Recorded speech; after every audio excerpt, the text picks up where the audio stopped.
focus and commitment.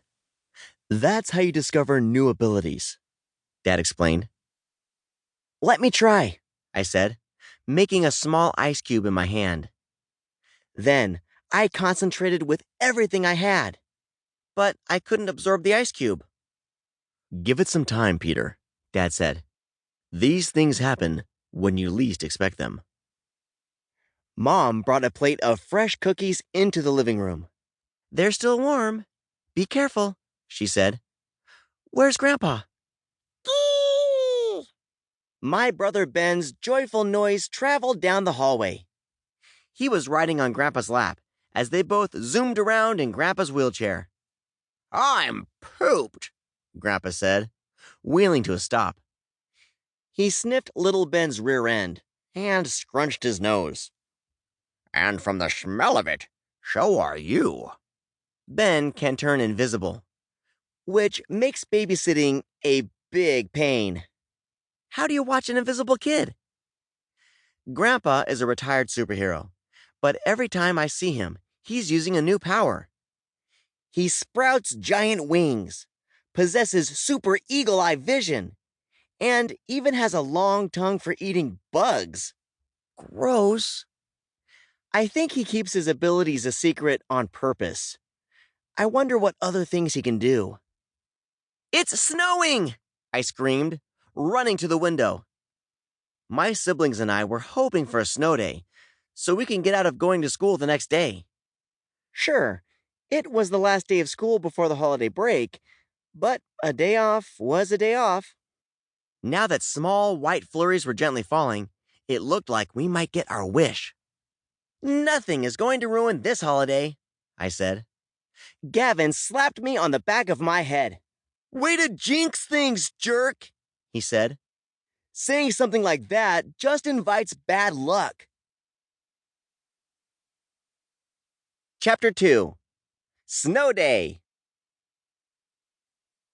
No school! Felicia howled. The storm had turned into a full-on blizzard overnight. The whole town was covered in 2 feet of fluffy white snow. Outside, a winter wonderland was waiting to be explored. I got excited. Cold weather was my thing after all. I sneaked into Gavin's room to deliver the good news. He was still sleeping. I bent over and yelled into his ear, "School's closed!" Gavin threw a pillow at me and mumbled, "Then let me sleep, Turdburger." Jinx schminks, I laughed to myself. I laced up my snow boots and bundled up tight.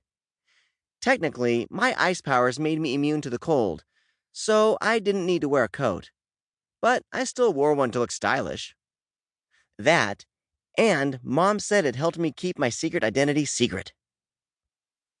At the park, folks from all over town were making snowmen, snow angels, and snow forts. I met up with my best friends, Chloe and Sandro. Look at all this beautiful powder, I exclaimed, scooping up some snow and tossing it into the air. It's perfect! Don't eat the yellow snow, Sandro warned. It's not lemon-flavored. He was the funny one in our trio.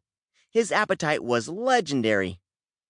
Sandro, everyone knows that, Chloe said, rolling her eyes and giggling. But it's odd how this blizzard came out of nowhere. Not that I'm complaining. 1 extra day in our holiday break is awesome. Still, it's worth noting. Chloe was a genius wherever she went. Who wants to build a snowman? Sandro asked, diving into a pile of white fluff.